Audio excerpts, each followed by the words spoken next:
glad you're here also. So we picked out this topic of young child mental health some time ago, and some things are happening in the field that I thought people might be interested in hearing about, and I was interested in researching as well. So that's what we're going to talk about today. And just thinking about what is mental health, I refer to the WHO definition of mental health as a state of well-being in which an individual realizes his or her own abilities, can cope with normal stresses of life, work productively, and make a contribution. And this is something that the WHO, and I agree, of course, is fundamental to collective and individual ability as humans to think, emote, interact with each other, earn a living, and enjoy life. So I thought you might be interested that mental health is actually a high priority in the world, not just in the United States.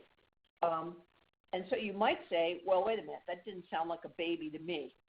So I'm really going to be talking about a classification system that was intended for 0 to 4-year-olds and is now expanded into the DC 0 to 5 classification system, which will go up to age 6, which I think is probably an improvement, actually. And I'm glad to have Emily here and Ray to pipe in on things. But just thinking about how those definitions about mental health apply to children, I think they apply pretty well. So the thinking that was being referred to is something that is really part of mental health. Thinking, learning, and remembering can all be affected by mental health. I think that one example from my own life, and I've had a wonderful, blessed life, I have to say, and not too many terrible things have happened to me, but I remember that my son, Sam, when I started traveling and was away a lot in a row, suddenly his homework quality went down. And it was really interesting to see that, like, this was a trivial insult to him that I was away. At least I thought it was a trivial insult. But it impacted directly on his schoolwork. And so think about if that can happen in a trivial situation like that, how often we see kids who we think have trouble learning, and in fact they may be more affected by stress or trauma in their lives. And then the ability for emoting, I'm going to translate into experiencing and regulating feeling states. And one of the things I'm not going to talk about today is some of the new advice from the RODC committee, which is rather than think about classifying mental health, we should be thinking about overall functioning of people, so adults and children.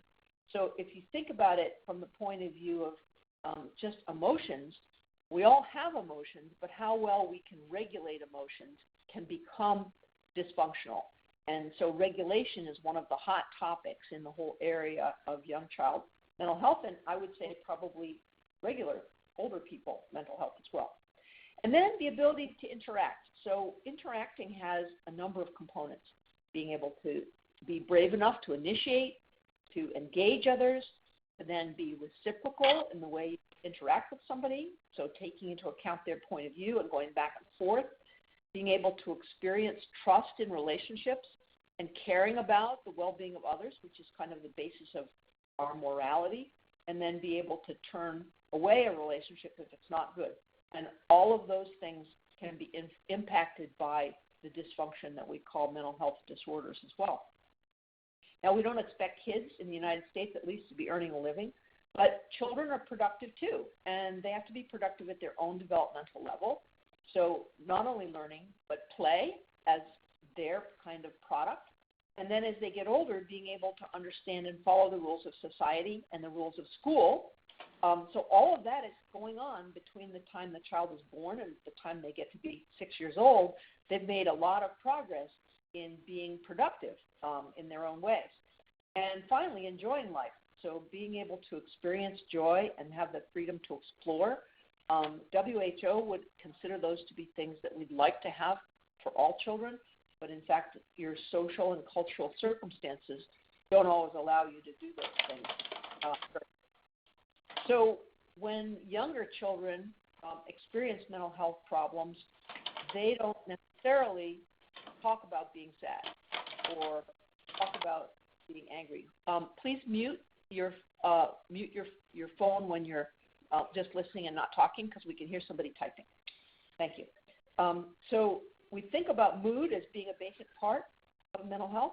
So what some of the manifestations of mental health problems in young children include extremes of mood and difficulty regulating mood as well. So they might be in a happy mood, even a raucous mood 1 minute, and a sad mood the next minute. That would be mood regulation. But some children will be in a mood that's abnormal all the time, including sadness. And then intense feelings, crying, clinging, rage, and behavior changes can be certainly a manifestation of mental health problems, including things like dangerous or out-of-control behavior, things like fighting or talking about or wanting to hurt other people, which of course are things that can happen sort of sporadically, but if it becomes a more sustained problem, you ought to be thinking about whether the child is having a mental health problem, even depression, for example. Difficulty concentrating or learning, unexplained weight loss can be from a mental health disorder, and physical symptoms. And in some cultures, physical symptoms are actually more commonly a manifestation of mental health disorders than we often see in the United States, but these include things like sleep disruption, feeding issues, toileting issues in children, pain or abnormal sensations or response to sensations. All of that can be part of mental health disorders, and of course physical self-harm. So those are just some of the ways it can show up in children that are nonverbal, that they don't involve the child being able to talk about their feelings necessarily. So some time ago, a diagnostic classification system was created to start to classify these different symptoms in younger children. And first it was the DC, Diagnostic Classification 0 to 3, and then there was a revision made, so that was called the DC 0 to 3R. And these classifications are basically similar to what you may be familiar with, which is the Diagnostic and Statistical Manual, now in its 5th edition, but not exactly the same. So let me explain a little bit about what was different.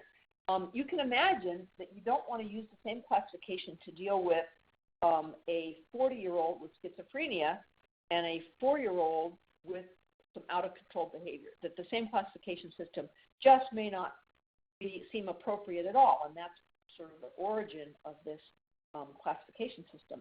And there are 5 axes to the DC 0 to 3R. First one is clinical disorders, which is where I'm going to focus today a little bit. And the second axis is a classification of relationships, which interestingly enough is not part of the DSM-5, something that I've actually personally objected to. There's a version of the DSM called the DSM-PC, and I had the pleasure of being on that committee. And I said, why aren't we classifying relationships also? Because relationships are so basic to how children are functioning. And they said, well, DSM-5 doesn't do it, so we can't do it. So that was kind of a discouraging comment. The axis 3 has to do with medical or physical and developmental problems, such as intellectual disabilities. Axis 4 captures psychosocial stressors, and axis 5 in the DC 0 to 3R is a functional emotional developmental level. So those things may not mean a lot to you right now, because mostly when you think about mental health disorders, you're probably thinking about axis 1, which is things that include depression, anxiety disorders, etc.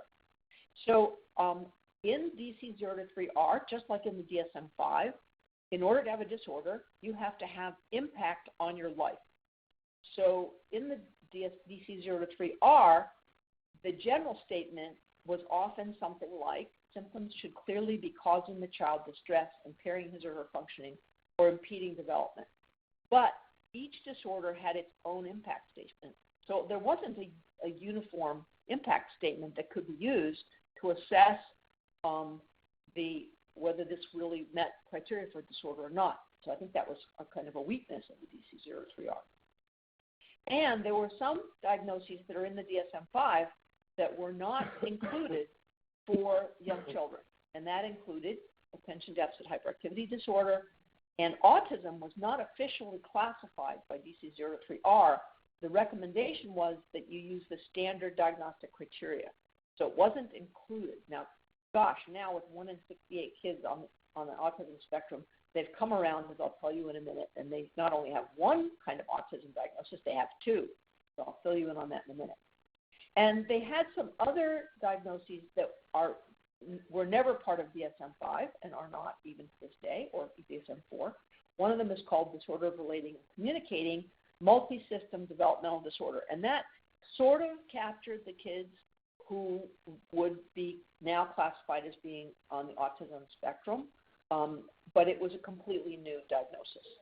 Then when it came to relationships, the way they classified relationships was by scores on two tools, one called the Parent-Infant Relationship Global Assessment Scale, or PEER-GAS, and the other one was on the Relationship Problems Checklist. So that was what was out there. Now, I don't know how many people are on the call right now. If I can flip out and see for a second. We've got a few more people coming in here. Good. Okay. So these are things that it's very likely that you've never heard of before. So Johanna, you're one of our old fans who is present with us today. Have you ever heard of the DC0-3R? Sorry, I think you're off of mute. The DC0-3R? Yeah. No. Exactly. And you're out there in the mental health field for a long time. This is not widely known in pediatrics, pediatric care. It's just not widely known at all. So they've had some training efforts, but it's been a fairly specialized area. Emily, do you talk to your trainees about this diagnostic classification system? No, not. I would say not. I mean, when they do a preschool rotation, I think there's a discussion of it, but I would say that it's a smaller portion of where the emphasis is. We don't see very many 0 to 3-year-olds because you all are seeing them. So the ones that get to a child psychiatrist are really at the extremes of impairment, and so they typically either have really severe ADHD, which the diagnosis is the same as it would be in another context, or autism, or PTSD, which would be the one thing that is described differently in this patient population. But I would say in general, child psychiatrists see relatively few, certainly 0 to 3. We do see some 4 and 5-year-olds, but you all are really in the front lines for this patient population. Yep. And I think that's sort of one of the potential values of knowing a classification system, but it's also kind of one of the problems with it because this is basically not very well recognized by pediatricians, right? Did you want to comment on anything there? No. As you go forward, you'll see even this group of child psychiatrists mostly who wrote this may not have done everything they could have for the earliest kids. Yep, even for the babies. Right. And that'll come up. Yeah, well, it probably won't actually. You'll be disappointed too. So just now, under review until November was the revision of the DC 0-3R, and the revision is expected to come out in December of this year. The comment period actually ended in November, but I have the documents that were available for the comment period, so I'm just going to give you some highlights on what's happening in that area. So some of the new diagnoses are diagnoses that are already in the DSM-5, but were not previously included. And that includes, Emily, you'll be happy to know, both ADHD and autism spectrum disorder are now listed. And I'll tell you how they show up because I think it's pretty important. So, there are a few new diagnoses as well that I'm going to go over today. One of the things that's a big improvement about the DC 0 to 5 is that it better sets criteria to define these things. So, for example, there are required counts of symptoms, which was not really true. The DC 0-3R was kind of a general paragraph description of each one, which makes it much more open to interpretation. Now, you might say, why do we need a classification system at all? Well, my argument about that is basically, how do we talk to each other as professionals if we can't define syndromes of behavior in a reproducible way. And how do you do research on it? So if you can't do research on it, you can't figure out whether treatments work for it. So overall, being able to name something, imperfect as that is better than not being able to name it, in my opinion. So that's why I think this is important.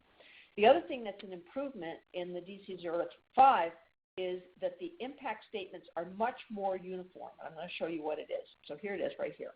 So these are the impact criteria. Now, as I'll point out in a minute, sometimes they add one extra thing to this, but in general, the impact criteria are considered the same for each of these diagnoses.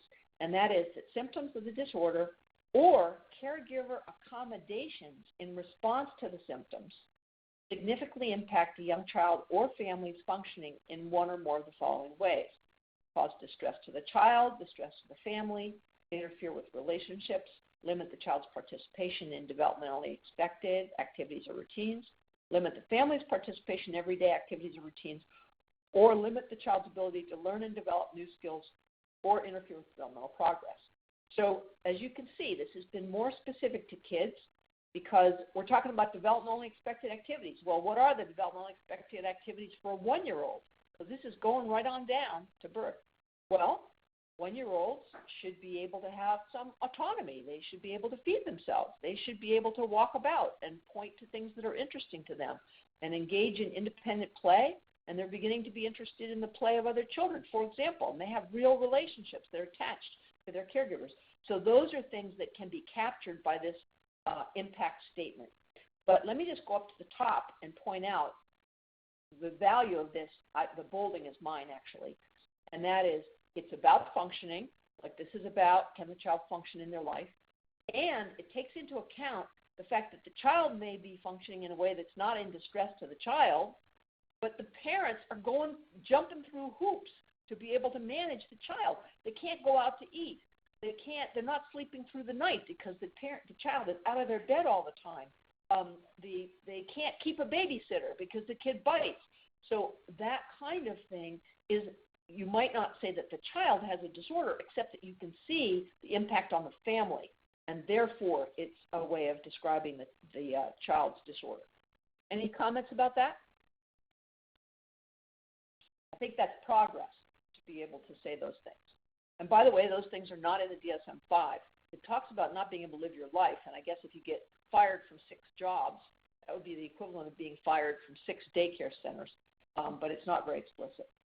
All the definitions are also more framed in terms of the things that young children are able to do. So these are the new diagnoses I thought I would highlight for you. The other diagnoses are almost identical to regular DSM-5 diagnoses, from ADHD to depression to generalized anxiety disorder.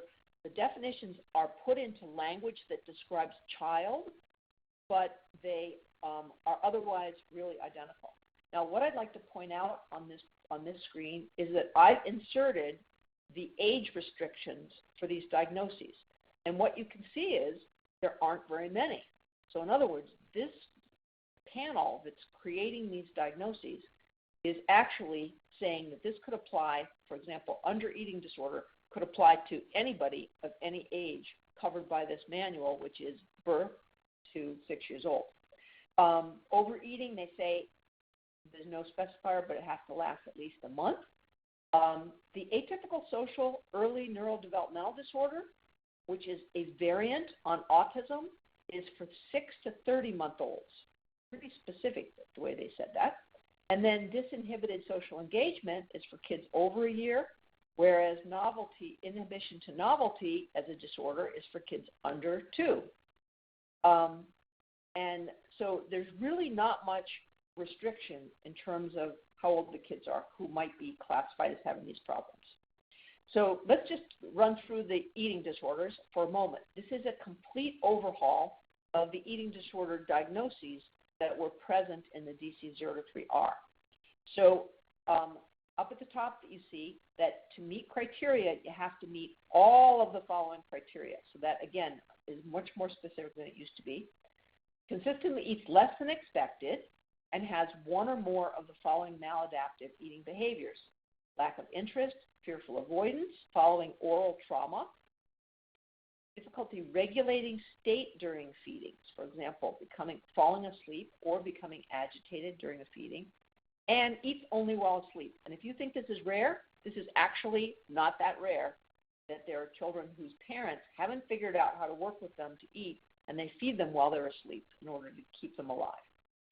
It can't be better explained by a medical condition or a medication side effect, and it has to have those same impact criteria plus one possible impact. So this is not required, but it's one that would count, results in failure to follow age-appropriate growth trajectories.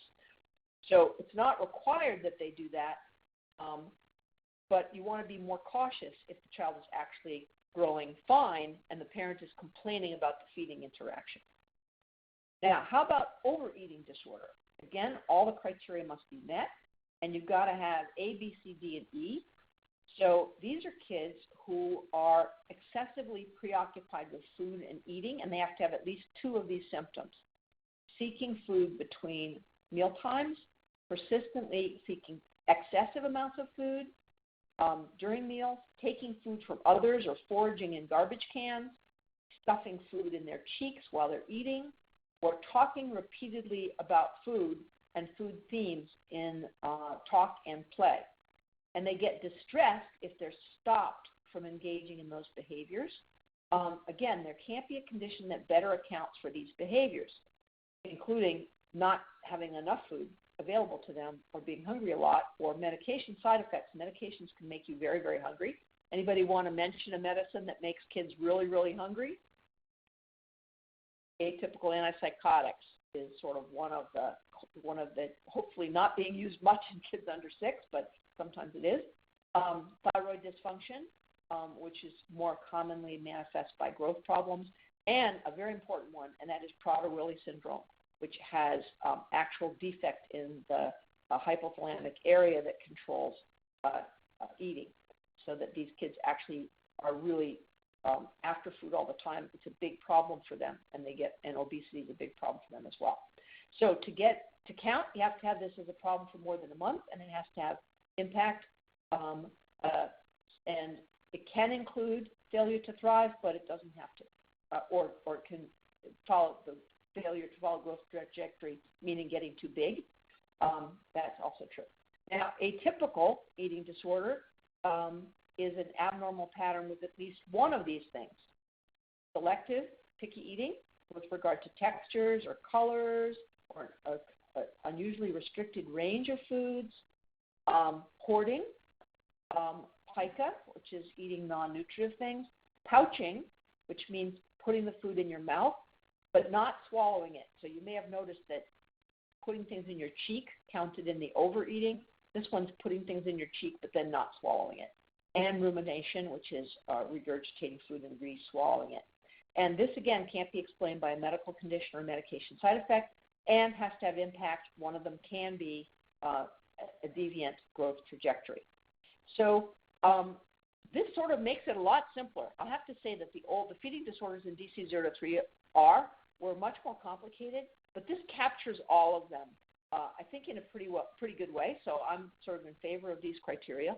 We don't know that these diagnoses and things that I'm going to show you are going to be the final version. We won't know that until December. So they're back in their boardrooms with the doors closed, figuring out what to do.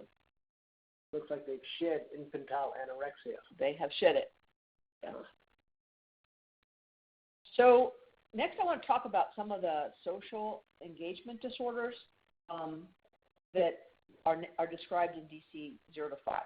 So all of the criteria must be met for this one, A, B, C, D, E, and that is, this is the kids who you might call socially promiscuous.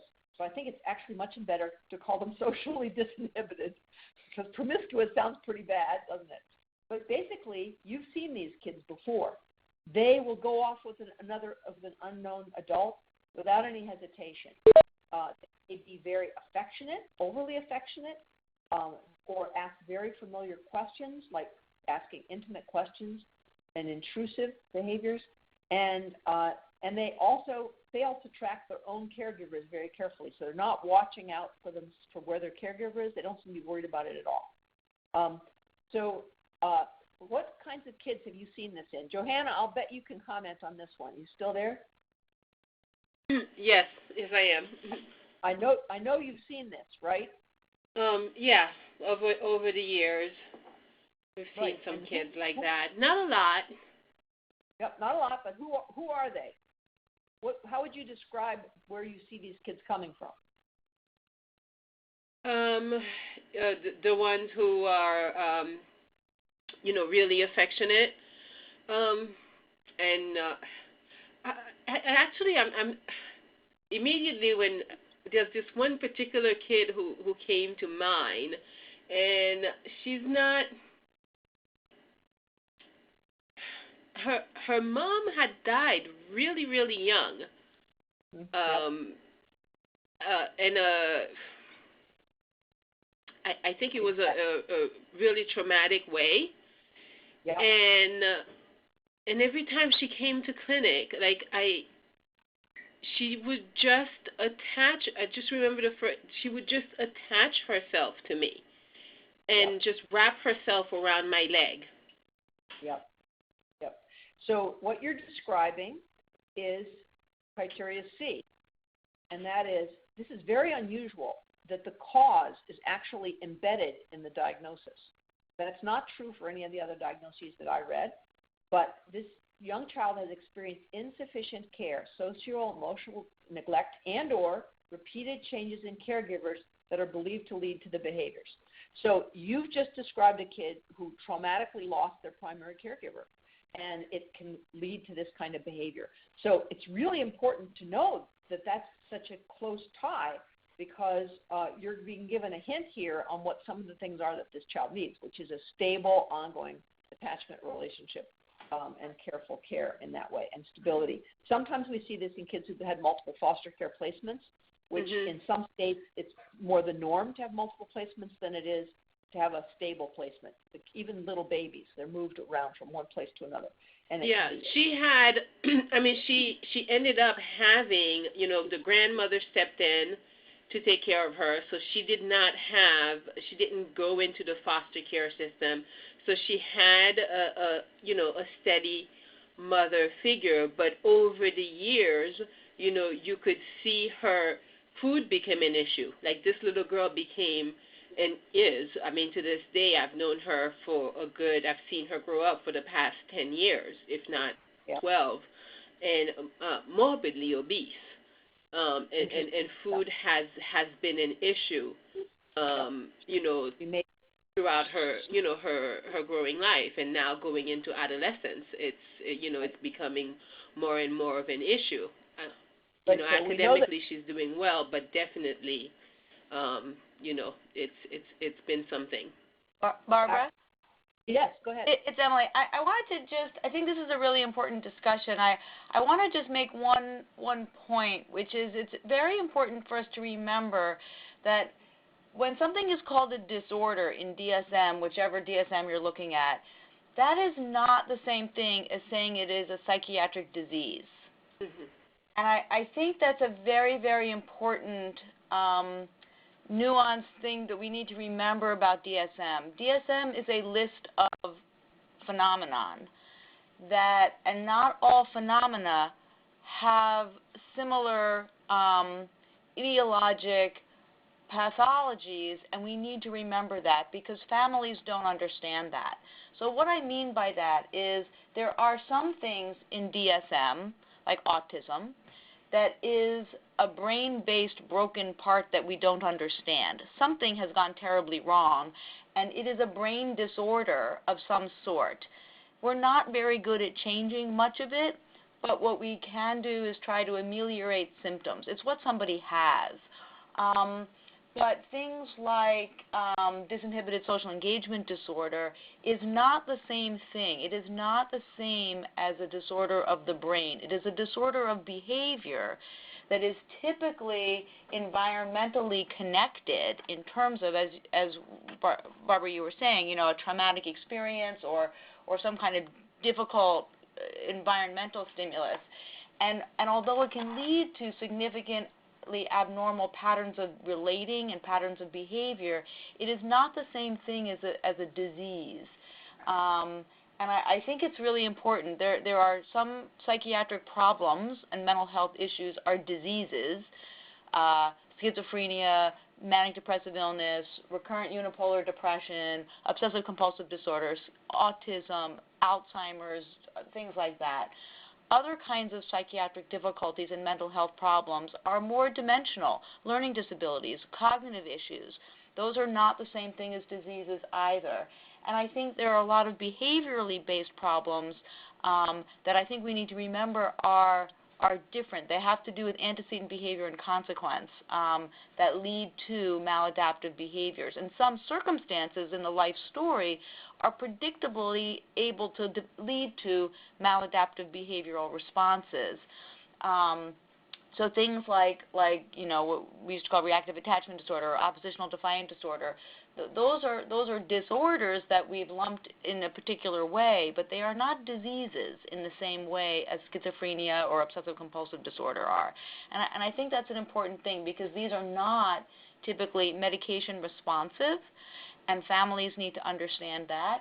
They require significant behavioral interventions to interrupt the problematic issues. And so when we remember that they come from different types of pathways to get to the resultant problem behavior or the problem issue, it helps us remember that there are different kinds of interventions that we need to invoke for those particular scenarios. I don't know, hopefully that made sense. Oh, that was perfect. And I just wonder why we aren't making that distinction in the names. Like, why is it not called some called disease and some called disorder? Like, we're hamstringing ourselves, I think, in making those distinctions for people by the fact that the nomenclature does not make the distinction between disease and disorder. I agree. It's a terrible thing, and it comes from when you make a list like this by committee. And for essentially insurance purposes, as opposed to really being driven by clinical reasoning for clinical purposes. This is committee reasoning for billing, originally research purposes, but now ultimately used for billing purposes. Yes, it does contaminate it. It really does. And covering some lack of knowledge, like PTSD, that recent stuff about it causing some brain damage and right. physical component to. So some of these things are mixed causes. So these distinctions are important, but they're not totally distinct. Sure.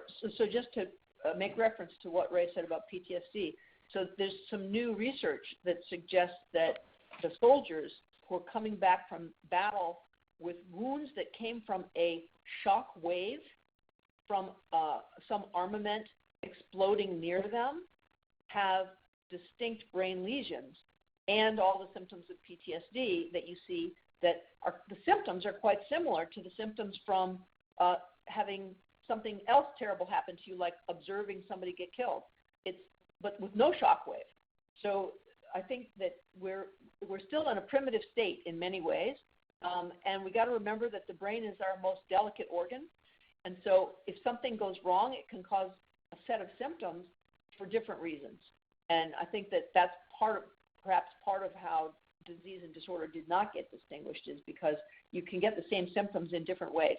So I thought it was kind of a little revelation on this particular disorder that they gave the cause, because in the other ones they don't. They don't even suggest that the cause is there, even though you and I, all of us who are clinicians, actually can see that some of the caregiving relationship stuff that I'm going to talk about in a little bit can actually be the main contributor to the development of these symptoms at all. Although kids with autism can also have these behaviors if this is deficient. Yes, and it doesn't even mention that, which is interesting. It does say behavioral impulsivity, so I think that we're sort of covering it there, because you'll see kids with ADHD who are like this, who will go off with anybody, and it terrifies their parents because they're just so impulsive they'll just do it, and it doesn't mean they don't have an adequate attachment. It's just that they do things impulsively. And the same thing can be true for kids with autism, although they may also be lacking in a solid relationship in addition, depending on how severely affected they are. So I thought that was a pretty interesting one. This one's pretty interesting too. This is all the requirements must be met for this. These are for kids under age 2, where in the presence of a novel or unfamiliar situation, a toy, a person, or a situation, the child freezes up or withdraws and displays marked, persistent, and pervasive negative affect. In other words, they're upset about it, and it's not better explained as having been due to a past trauma. So in this case, we've got sort of the rule out, and that is past trauma, although you never know exactly. But and you have to have impact, of course. But one of the things that's interesting to me is that we know this as a physiological difference that's associated with kinds of temperament. And it's really well described. There are differences in heart rate variability. There's differences in cortisol response to stress in these kids. And here we are calling it an inhibition to novelty disorder. So I thought that was kind of interesting that they picked that one out. Any comments on that one, Emily? No, I think, I have no idea where some of these come from. Again, this is a committee, so it's very strange. Very strange, but here it is. I want you to know that. Yep. So this one, I find this one sort of rather helpful, and that is a relationship-specific disorder of early childhood. Again, this is not a disease state, but it's a persistent behavioral or emotional disturbance in the context of only one relationship with a primary caregiver, but not with other caregivers. And what they've lumped into here is practically everything that we see as developmental pediatricians. And how about you too, Maria? Oppositional behavior, aggressiveness, fearfulness, self-endangering, food refusal, sleep refusal, role inappropriate behavior, self-endangerment, and even stool retention. It's only happening in the context of one relationship. So we'll see what happens to that one. I think what's valuable about this is to help people realize that it does happen, that the child's behavior, and if you only have one respondent, like only one person telling you about this child, and they're reporting all these horrible things, it's very valuable to find out what other people think and how the child relates to them, because it makes a big difference in how you're going to approach treating this kind of a problem. Okay, now I want to talk about atypical social early neurodevelopmental disorder. So when I first read this, because autism is included as well, I thought, gosh, what's the difference between this and autism? And what they've done is they've narrowed down the symptoms of autism, and they're describing it only for kids between 6 months and 30 months, which, interestingly enough, in our own research as well, is one of the harder times to make the diagnosis of autism. You can have children with a lot of atypical behaviors, but they don't necessarily meet all the criteria for autism. So in this case, I'm going to show you 1, 2, and 3, but basically autism requires the same criteria, but you have to have 3 of them, and in the social area, and 2 of them in the repetitive behaviors. And for this diagnosis, besides the age restriction to 6 to 30 months, you only need 2 of them. You need 2 of them. Here it is, 2 of C. Oops, I didn't mean to change it yet. And only 1 of the repetitive behaviors. So it's actually the same things that diagnose autism, and that is problems with social communication. So these are defined here as limited or atypical social engagement with at least one of the following: atypical social approach, reduced or limited ability to engage in reciprocal games, trouble with joint attention, they've thrown the restricted responses to social interaction here, rare and restricted or lack of initiation, that's the first one, and then deficits in nonverbal communication through at least one of these, so integration of the right kind of nonverbal communication along with verbal communication, atypical eye contact, restricted range of facial expression or impaired imitation, and then peer interaction difficulties. Now, it's interesting because the diagnosis of autism doesn't require that it be related to peers. It has to be related to somebody, a person, but not necessarily a peer. So this one says peer interactions, and it's adapting or accommodating to varying social demands, engaging in pretend or imaginative play, and limited or lack of interest with peers. And then, as you can see, not if you're hearing impaired, this is the restricted behaviors part, which is, again, exactly the same, except that you only need 1 of 4 for this diagnosis. You need 2 of 4 for the autism diagnosis, and that's where the stereotyped or repetitive speech, excessive resistance to change in routines, very circumscribed or specific interests, and atypical responsivity to sensory experiences. So it does warn you that if the child has unexplained regression or abrupt increase in these behaviors, they should be looked at for other kinds of things. Unexplained regression can be from trauma, but it can also be from childhood disintegrative disorder and other neurological problems. And restrictive and repetitive behaviors can come from possibly from strep or the development of OCD, for example. So you want to be watching for that sort of stuff. Did you want to comment? It's interesting that it seems like a new thing, but it actually harks back in my mind to pre-DSM-4, because when I was at the Yale Child Study Center, atypical was a often used diagnosis for kids who were maybe on the spectrum someplace. And so I just lost my visual with you guys. Sorry about that. So no, I know you have it. Hang in there. No, just yeah. up there. No. Just up there. Okay. Yeah. I've got All right. Go ahead. Sorry. Yeah. You're good. So it's interesting that the term atypical has come back. Yep. Does it go on to sensory? Yeah. Okay. You're good. Sorry, you'll just have to listen once we're here. So I just want to mention sensory overreactivity and then also talk about relationships. You noticed that sensory was in that last diagnosis as well, but it's been made into a freestanding disorder diagnosis. And you may have heard of sensory integration disorder, which is not actually in the DSM-5. This is a childhood version of that, where there's a persistent pattern of sensory overreactivity that causes impact, and it has to last for at least 3 months. I think that recognizing that this exists will be of some use to people because while it's commonly associated with autism and sometimes with anxiety disorder, there are some kids for whom it's freestanding as well. And then the last part I wanted to show you is the new Axis 2, which is the relationship diagnosis. So there's 2 parts to that. There's the caregiver-child relationship, and then there's the caregiving environment and child adaptation aspect. So just thinking about kids in general, one of the things that kids need their caregivers to be is emotionally available in a consistent way and comfortably and competently in charge. And these are definitions right from this manual. And I think that they capture the affect and the control reasonably well. And then the second part is that children are responding to what's going on around them in their lives, even if it's not with their primary caregiver.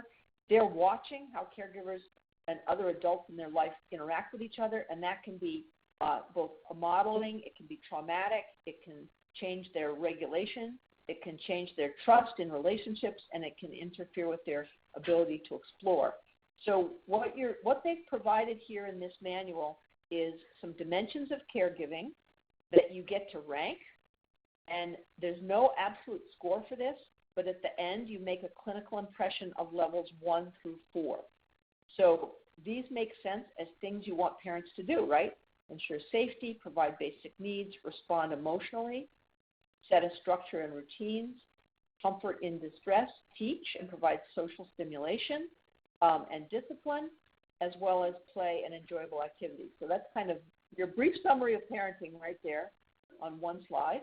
And then for the caregiving environment, they're expecting the adults in this child's environment to show hopefully better or worse abilities for problem-solving things that come up, resolving conflict, sharing roles, providing communication with each other about just the day-to-day, instrumental, who's going to take out the trash, as well as emotional communication, to display emotional investment in each other, and to provide behavioral regulation and coordination. So all of that is then supposed to be summarized by the clinician into these 4 levels. Yes, excuse me. Go ahead. Did you want to say something, Emily? Nope, that wasn't me. Okay, or somebody else? Did somebody else want to speak up? Okay, so these are the levels that they describe, and they're expecting most people, most parent-child relationships and most family relationships to fit into level 1. But it basically is giving you an idea that if they get worse, that you need to do something about it. Now, that's not rocket science, but there it is. Within Chattis, our Chattis system, this is how the DC0 to R, for example, feeding disorder can appear for you.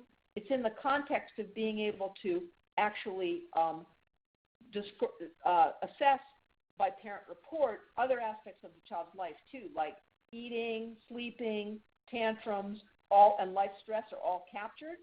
But when there's a problem, it has an algorithm to drill down to actually give you a diagnosis.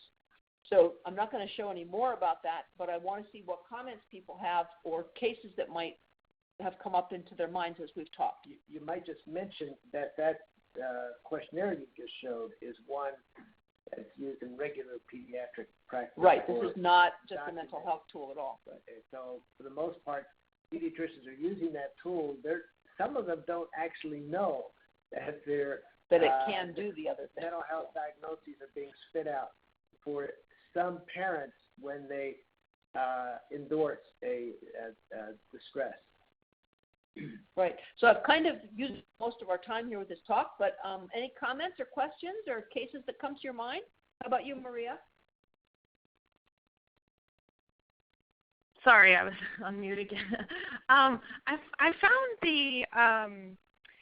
the disorder that the relationship-specific disorder of early childhood very interesting because it does bring up the issue that many, most of the time the children we see in general pediatrics, are there with one parent and typically the mother, and if it is that parent with whom they have the disorder, then it really affects what the diagnosis is. And especially if that's the case if it's a case of a single parent, who is a very young child who may not be in school yet, that's maybe one of their only relationships is with the single parent. Right. So, I found that very interesting to consider.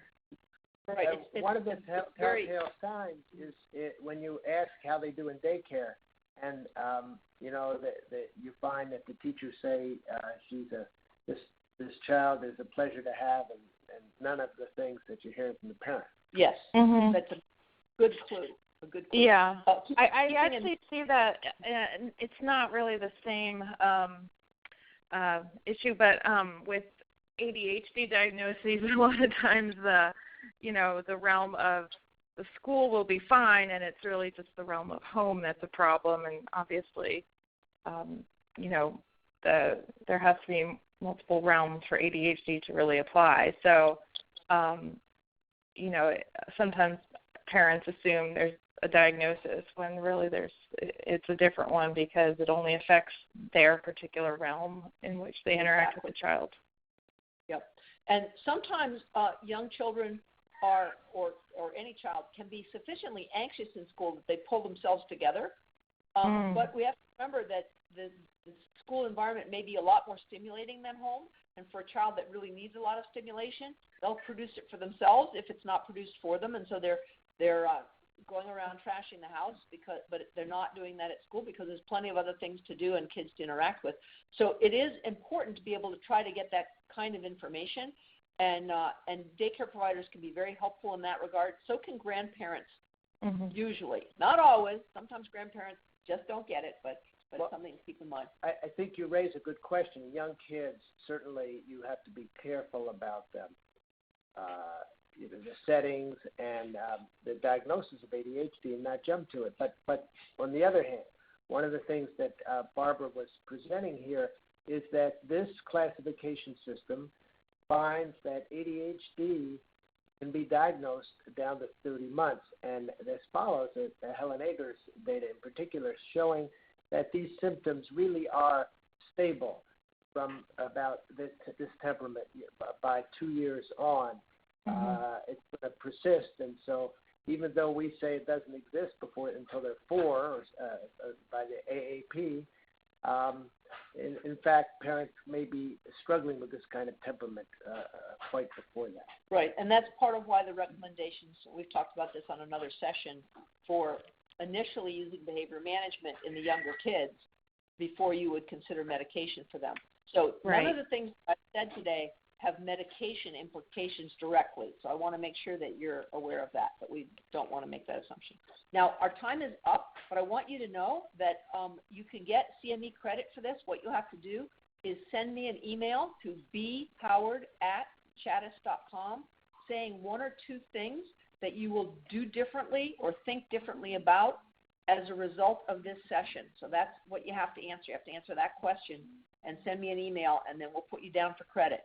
I see that Dr. Shah Labarizadeh has joined us. Any comments, Dr. Shah? I actually joined you late, but I liked it. I have to listen to it. I think I figured out I can listen to it later. Yes, we'll put the recording up on the Chattis website. When you go into the Learn More section under For Clinicians, you'll be able to listen to it again if you want. Okay, thanks, everybody. Thanks for joining us. Thank you, Dr. Howard. I'm glad I was able to join today. I'm glad you were too. All right. Bye-bye. Bye-bye. Thank you.